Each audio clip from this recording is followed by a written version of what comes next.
말씀 보시겠습니다. 오늘 보실 말씀은 사사기 7장 12절부터 15절까지의 말씀입니다. 읽겠습니다. 미디안 사람과 아말렉 사람과 동방의 모든 사람이 골짜기에 누웠는데 메뚜기의 중다음 같고 그 약대의 우수함이 해변의 모래가 우상 같은지라. 기드온이 그곳에 이른즉 어떤 사람이 그 동무에게 꿈을 말하여 이르기를 내가 한 꿈을 꾸었는데 꿈에 보리떡 한 덩어리가 미디안 진으로 굴러 들어와서 한 장막에 이르러 그것을 쳐서 무너뜨려 엎드려뜨리니 곧 쓰러지더라. 그 동무가 대답하여 가로되 이는 다른 것이 아니라 이스라엘 사람 요아스의 아들 기드온의 칼날이라. 하나님이 미디안과 그 모든 군대를 그의 손에 붙이셨느니라 하더라. 기드온이 그 꿈과 해몽하는 말을 듣고 경배하고 이스라엘 진중에 돌아와서 이르되 일어나라 여호와께서 미디안 군대를 너희 손에 붙이셨느니라 하고. 아멘. 저번 시간에는 그 얀후스라는 신학자의 인생에 대해서 말씀드렸습니다.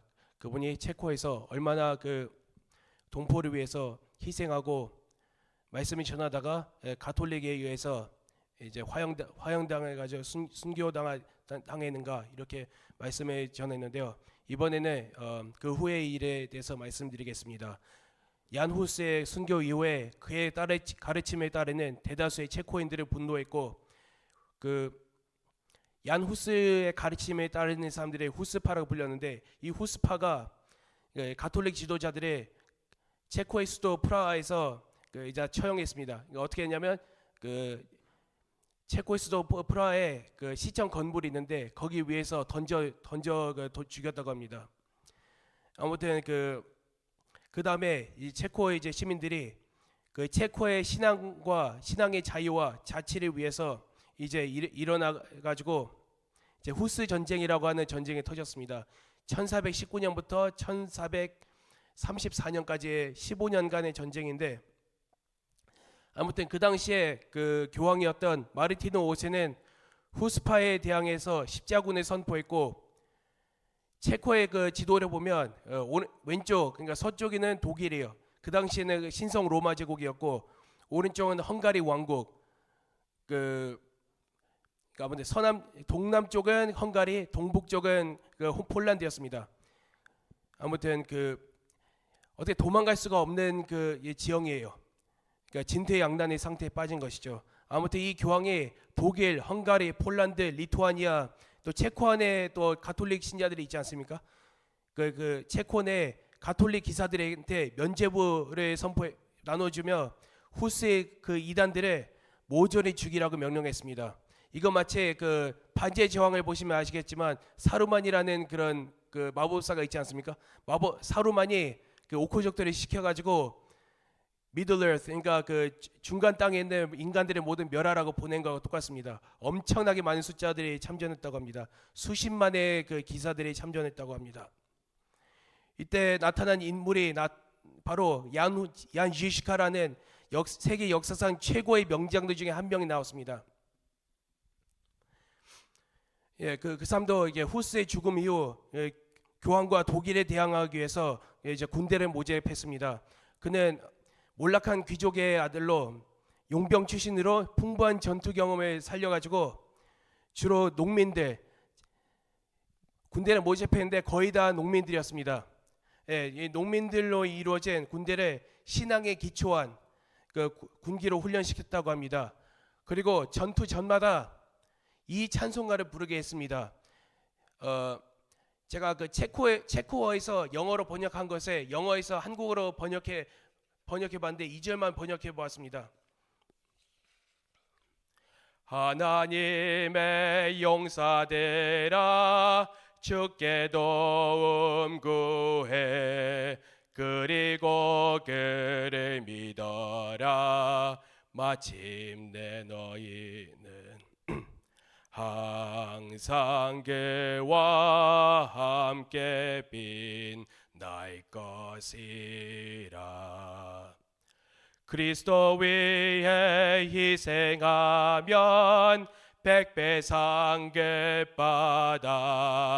그럼 누가 그를 위해 희생할 것인가? 복된 진리를 말하는 자이다. 이게 얼마나 유명하냐면 오늘날 체코 사람들의 대다수가 불신자들인데도 젊은 사람들이 이 노래를 알아요. 몇 년 전에 체코에 있었던 록 콘서트가 있었는데 록 가수 다 세속적인 사람들이지 않습니까? 록 가수가 신나게 노래를 부르다가 잠깐만 멈추고 이 노래를 부르더라고요. 이 찬송가인데 찬송하고 부르는데 젊은이들이 그걸 다 따라서 노래를 부르는 거예요. 네, 제가 더 놀란 것은 이렇게 유명한 노래인데 종교개혁을 연구하는 한국의 많은 신학자들 중에 이 노래를 번역한 사람이 한 명도 없는 거예요. 그래서 제가 사상 최초로 한국어로 번역해 보았습니다. 예, 제대로 잘 못 불렀지만 이해해 주시기 바랍니다. 예, 아무튼 근데 이 노래를 부르고 이게 전투를 했는데 100전 100승했다고 합니다. 놀랍게도. 심지어는 이 노래를 듣는 순간 십자군들이 도망가거나 아니 항복을 했다고 합니다. 한 대표적인 전투가 바로 위트코프의 전투였는데 위트코프가 어디냐면 체코의 수도 프라하 관문 쪽에 위트코프라는 언덕에 있습니다. 네, 거기에 1420년 6월부터 7월에 거기에 전투를 했는데 놀라지 마십시오. 저는 믿기가 어렵습니다. 그때 체코의 수도 프라하를 지키기 위해서 나왔던 후스파의 군대가 몇 명이었는지 아십니까? 믿기 어렵겠지만 60명이었다고 합니다. 어떤 소스에는 한 20몇 명이었다고 하는 사람도 있고 또 80명이었다는 사람도 있고 60명이었다는 사람도 있습니다. 아무튼 몇십 명밖에 되지 않았습니다. 그리고 이 프라하를 함락하기 위해서 위트코프를 공격하기 위해서 모인 십자군 기사의 수가 몇 명인지 아십니까? 8만 명이었다고 합니다. 1000배 이상의 그런 높은 숫자였다고 합니다. 이 기사들이 무시하지 말아야 할 것이 옛날 중세 기사들이 한국어로 치면 초등학교 1학년부터 대학교 3학년까지 군사 훈련을 받은 사람들이었습니다. 그러니까 14년 동안 군사 훈련을 받아야 겨우 기사 자격을 받았다고 합니다. 게다가 실전 전투 경험까지 합치면 거의 무적이죠. 게다가 제가 몇 달 전에 펜실베니아 르네상스 페어라고 중세 축제를 가봤는데 거기 기사들이 나오더라고요. 옛날 복장 그대로 재현해가지고 나오는데 몇십 킬로그램의 그런 장비를 갖추고 머리부터 발끝까지 갑옷을 다 입었다고 합니다. 진짜 그렇게 입더라고요. 그리고 창은 사람 키에 몇 배나 되는 그런 창을 들고 있고 말을 한 대형말 있잖아요. 대형말을 다 타고 있더라고요. 거의 1톤에 육박한 거예요. 그러니까 이렇게 상상하시면 됩니다. 그러니까 마즈다나 아니면 닛산 알티마나 아니면 마즈다나 닛산 알티마나 아니면 혼다 시빅 같은 차가 창을 들고 여러 번한테 달려온다고 생각해 보십시오. 수천 대나. 아무리 대담한 사람도 무서워할 것입니다. 제가 하는 직업이 바로 교통정리를 하는 건데 앞에 차가 무섭게 달려오는 경우가 있습니다. 그때 저도 좀 쫄더라고요. 근데 그런 상황에 후스파가 이런 상황에 닥친 것입니다. 근데 후스파들은 쫄지 않고 이 찬송가를 부른 다음에 싸웠다고 합니다. 근데 무슨 결과가 어떤지 아십니까? 놀라지 마십시오. 후스파 중에 전사자가 2명에서 3명밖에 안 죽었다고 합니다. 그리고 기사들은 400명에서 500명이 죽었다고 합니다. 한 번에 기사들이 잘못 달려간 중에 자빠져가지고 위트코프 언덕에서 300명이 한꺼번에 자빠져가 다 죽었다고 합니다. 저도 믿어지지가 않아요. 그런 일이 있었다고 합니다. 아멘이세요?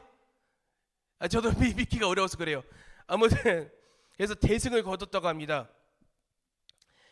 그리고 그 후에 계속 승리를 이어나갔고 지시카는 결국 원래 애꾸눈이었거든요. 한국으로 이제 궁예같이 애꾸눈을 상태에서 이제 전투를 했는데 결국 두 눈이 잃은 상태에서 이제 전투를 했다고 합니다. 그리고 그는 이제 전사한 게 아니고 전염병으로 사망했다고 합니다. 근데 전염병으로 사망하기 전에 그는 이렇게 유언을 했다고 합니다. 계속 싸울 것 하고 자신의 가죽으로 전쟁복으로 만들어서 너희들과 함께 있게 해달라, 이렇게 유언을 남기고 죽었다고 합니다. 그리고 그가 죽은 지 10년 후에 체코는 자치를 이제 얻었고 가톨릭에 항복한 거죠. 교황도 이제 그 후스파를 인정했다고 합니다. 걔네도 질린 것이죠. 기사들이 다 후퇴하고 이 체코는 자치를 얻었고 신앙의 자유를 얻었고 그 이후 약 150년간의 자유를 얻었다고 합니다. 와, 놀랍죠? 예. 거의 2세기 가까이 말입니다. 17세기까지요. 아멘. 와, 이야, 진짜 대단합니다. 아멘. 그러니까 성서 시대의 기적이 600년 전에도 있었다는 것입니다. 놀랍지 않으십니까? 그 뜻이 뭡니까? 성서 시대의 기적이 오늘날에도 일어날 수 있다는 것입니다. 아멘. 예, 아멘. 여기서 우리가 알아야 할 것이 뭐냐면 이 기드온과 유시카를 보셨듯이